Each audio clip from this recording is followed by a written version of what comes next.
Hello students, कैसे हैं आप सब। आज हम हमारे कृतिका के लेसन थर्ड साना साना हाथ जोड़ी के अभ्यास के प्रश्न उत्तर के बारे में पढ़ेंगे, जिसकी लेखिका मधु कांकरिया जी हैं। हाँ जी, पहला क्वेश्चन देखिए। झिलमिलाते सितारों की रोशनी में नहाया गंतोक लेखिका को किस तरह सम्मोहित कर रहा था। रात के अंधकार में सितारों से नहाया हुआ गंतोक लेखिका को जादुई एहसास करवा रहा था। उसे यह जादू ऐसा सम्मोहित कर रहा था कि मानो उसका अस्तित्व स्थगित सा हो गया हो। सब कुछ अर्थहीन सा था। उसकी चेतना शून्यता को प्राप्त कर रही थी। वह सुख की अतीन्द्रियता में डूबी हुई उस जादुई नाले में नहा रही थी जो उसे आत्मिक सुख प्रदान कर रही थी। सेकंड क्वेश्चन देखिए। गंतोक को मेहनतकश बादशाहों का शहर क्यों कहा गया। गंतोक को मेहनतकश बादशाहों का शहर इसलिए कहा गया क्योंकि यहाँ के लोग बहुत मेहनती हैं और उनकी मेहनत ही है जिसकी वजह से आज भी गंतोक अपने पुराने स्वरूप को कायम रखे हुए है। पहाड़ी क्षेत्र के कारण पहाड़ों को काटकर रास्ता बनाना पड़ता है। पत्थरों पर बैठकर औरतें पत्थर तोड़ती हैं। उनके हाथों में कुदाल और हथौड़े होते हैं। कईयों की पीठ पर बंधी टोकरी में उनके बच्चे भी बंधे रहते हैं और वे काम करती रहती हैं। हरे भरे बागानों में युवतियाँ बोकू पहने चाय की पत्तियाँ तोड़ती हैं। बच्चे भी अपनी माँ के साथ काम करते हैं। यहाँ जीवन बेहद कठिन है, परंतु यहाँ के लोगों ने इन कठिनाइयों के बावजूद भी शहर के हर पल को बहुत ही खूबसूरत बना दिया है। थर्ड क्वेश्चन देखिए। कभी श्वेत तो कभी रंगीन पताकाओं का फहराना किन अलग अलग अवसरों की ओर संकेत करता है। श्वेत का मतलब होता है सफ़ेद। सफ़ेद बौद्ध पताकाएं शांति और अहिंसा की सूचक हैं। इन पर मंत्र लिखे होते हैं। यदि किसी बुद्धिस्ट की मृत्यु होती है तो उसकी आत्मा की शांति के लिए 108 श्वेत पताकाएं फहराई जाती हैं। कई बार किसी नए कार्य के अवसर पर रंगीन पताकाएं फहराई जाती हैं, इसलिए ये पताकाएं शोक व नए कार्य के शुभारंभ की ओर संकेत करती हैं। फोर्थ क्वेश्चन देखिए। जितेन नार्गे ने लेखिका को सिक्किम की प्रकृति, वहाँ की भौगोलिक स्थिति और जनजीवन के बारे में क्या महत्वपूर्ण जानकारियाँ दी, बताइए। जितेन नार्गे ने लेखिका को निम्नलिखित महत्वपूर्ण जानकारियाँ दी। प्रकृति, सिक्किम की एक पहाड़ी इलाका है। यहाँ जगह जगह पर पाइन और धूपी के खूबसूरत नुकीले पेड़ हैं। रास्ते वीरान हैं, संकरे हैं, जलेबी की तरह घुमावदार हैं। थोड़ी थोड़ी दूरी पर झरने बह रहे हैं। घाटियों का सौंदर्य देखते ही बनता है। नार्गे ने बताया कि वहाँ की खूबसूरती स्विट्जरलैंड की खूबसूरती से तुलना की जा सकती है। भौगोलिक स्थिति। गंतोक से 149 किलोमीटर की दूरी पर युमथांग है। यहाँ फूलों से लदी वादियाँ हैं। रास्ते में लोंगस्टोक है जहाँ गाइड फिल्म की शूटिंग हुई थी। थोड़ा ऊपर हिमालय पर्वत है। रास्ते में 7 सिस्टर्स वाटरफॉल है। पहाड़ी रास्तों पर फहराई गई सफ़ेद ध्वजा बुद्धिस्ट की मृत्यु और शांति का प्रतीक है और रंगीन ध्वजा किसी नए कार्य की शुरुआत दर्शाते हैं। यहाँ का जनजीवन। यहाँ के लोग बहुत ही मेहनती हैं। स्त्रियाँ व बच्चे सब काम करते हैं। स्त्रियाँ स्वेटर बुनती हैं, घर संभालती हैं और खेती करती हैं। पत्थर तोड़ तोड़ कर सड़कें बनाती हैं।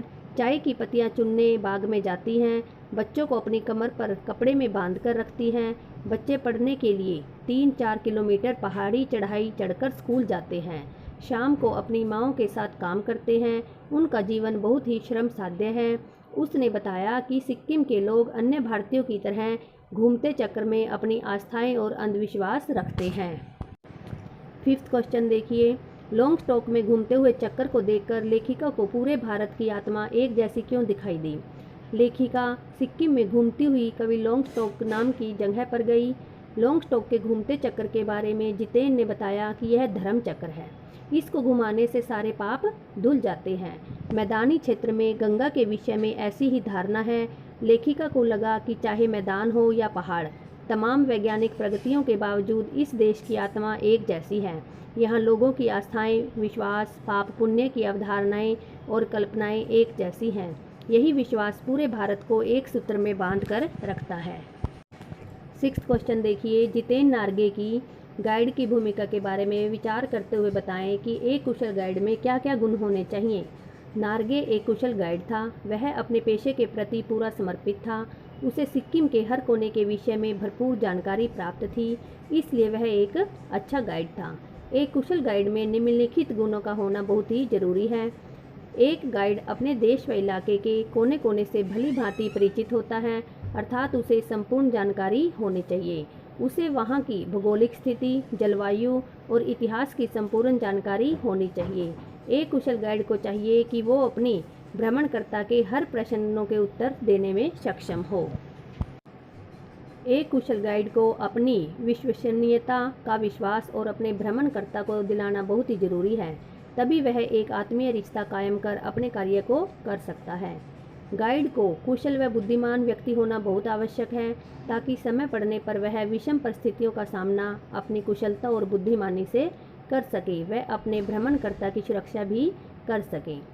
गाइड को इस बात का ध्यान रखना चाहिए कि भ्रमणकर्ता की रुचि पूरी यात्रा में बनी रहे, ताकि भ्रमणकर्ता के भ्रमण करने का जो प्रयोजन है वह सफल हो सके। इसके लिए उसे हर उस छोटे बड़े प्राकृतिक रहस्यों व बातों का ज्ञान हो जो उसकी यात्रा को रुचिपूर्ण बनाए। एक कुशल गाइड की वाणी को प्रभावशाली होना जरूरी है, इससे पूरी यात्रा प्रभावशाली बनती है और भ्रमणकर्ता की यात्रा में रुचि भी बनी रहती है। 7वां क्वेश्चन देखिए, इस यात्रा वृतांत में लेखक ने हिमालय के जिन जिन रूपों का चित्र खींचा है उसे अपने शब्दों में बताइए। इस यात्रा वृतांत में लेखिका ने हिमालय के पल पल परिवर्तित होते रूप को देखा है। जो जो ऊंचाई पर चढ़ते जाएं, हिमालय विशाल से विशालतर होता चला जाता है। हिमालय कहीं चटक हरे रंग का मोटा कालीन ओढ़े हुए तो कहीं हल्का पीलापन लिए हुए प्रतीत होता है। चारों तरफ हिमालय की गहनतम वादियाँ और फूलों से लदी घाटियाँ थी, कहीं प्लास्टर उखड़ी दीवार की तरह पथरीला, और देखते ही देखते सब कुछ समाप्त हो जाता है, मानो किसी ने जादू की छड़ी घुमा दी हो। कभी बादलों की मोटी चादर के रूप में सब कुछ बादलमय दिखाई देता है, तो कभी कुछ और। कटाव से आगे बढ़ने पर पूरी तरह बर्फ से ढके पहाड़ भी दिख रहे थे। चारों तरफ दूध की धार की तरह दिखने वाले जलप्रपात थे, तो वहीं नीचे चांदी की तरह कौंध मारती तीस्ता नदी, जिसने लेखिका के हृदय को आनंद से भर दिया। स्वयं को इस पवित्र वातावरण में पाकर भाव विभोर हो गई, जिसने उनके हृदय को काव्यमय बना दिया। प्रकृति के उस अनंत और विराट स्वरूप को देखकर लेखिका को कैसी अनुभूति होती है। प्रकृति के उस अनंत और विराट स्वरूप को देखकर लेखिका को लगा कि सारे परिदृश्य को वह अपने अंदर समेट ले। लेखिका चित्रलिखित सी माया और छाया के अनूठे खेल को भर भर आंखों से देखती ही जा रही थी। उसे लगा कि प्रकृति उसे सियाने बनाने के लिए जीवन रहस्यों करने पर तुली हुई है। इन अद्भुत और अनूठे नज़ारों ने लेखिका को पल भर में ही जीवन की शक्ति का अनुभव करा दिया। उसे ऐसा लगने लगा जैसे वह देश व काल की पारापार से दूर बहती धारा बनकर बह रही हो, और उसकी मन के सारा मैल और वासनाएं इस निर्मल धारा में बहकर नष्ट हो गए हों।